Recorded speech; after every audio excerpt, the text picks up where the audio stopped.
Bonsoir Fanny. Bonsoir David, bonsoir à tous. Alors, de fait, qu'en est-il exactement des recettes de l'État russe aujourd'hui?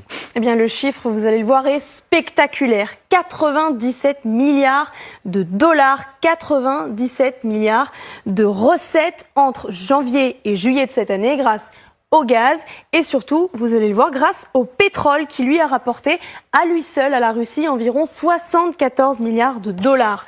97 milliards, David, c'est aussi 40% de plus que la même période avant la guerre, c'est-à-dire 2021. Oui, malgré les sanctions, malgré les livraisons qui diminuent ou qui s'arrêtent, ces recettes se portent bien et même très bien. Alors, pourquoi cette augmentation des recettes alors que les livraisons ont baissé? D'abord parce que la baisse est relative. En janvier, la Russie exportait 8 millions de barils de brut et de produits comme le diesel ou l'essence chaque jour.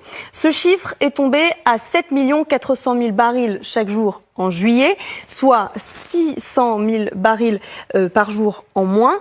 C'est moins 7 à 8% environ. Mais la principale explication, c'est que sous l'effet à la fois de cette baisse des volumes et de la spéculation, eh bien les prix, eux, ont explosé pour le pétrole.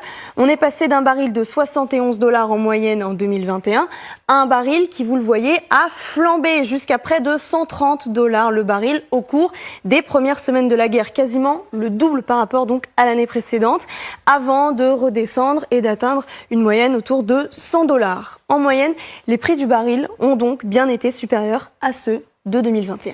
Et pour le gaz?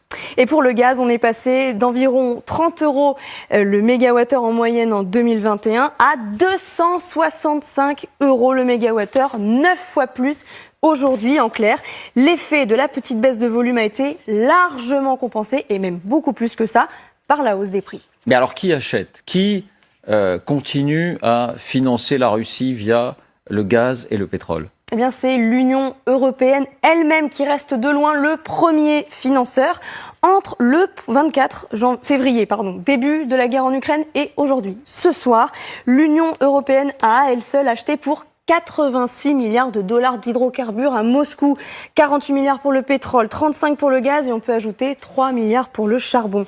Par ailleurs, d'autres clients sont en train de prendre le relais. Ainsi, l'Inde n'importait pas une goutte de pétrole ou de gaz russe ces dernières années. Aujourd'hui, elle achète à la Russie 1 million de barils par jour.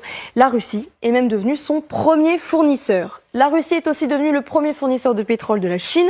Les exportations vers la Turquie ou encore l'Arabie Saoudite ont également fait un bond.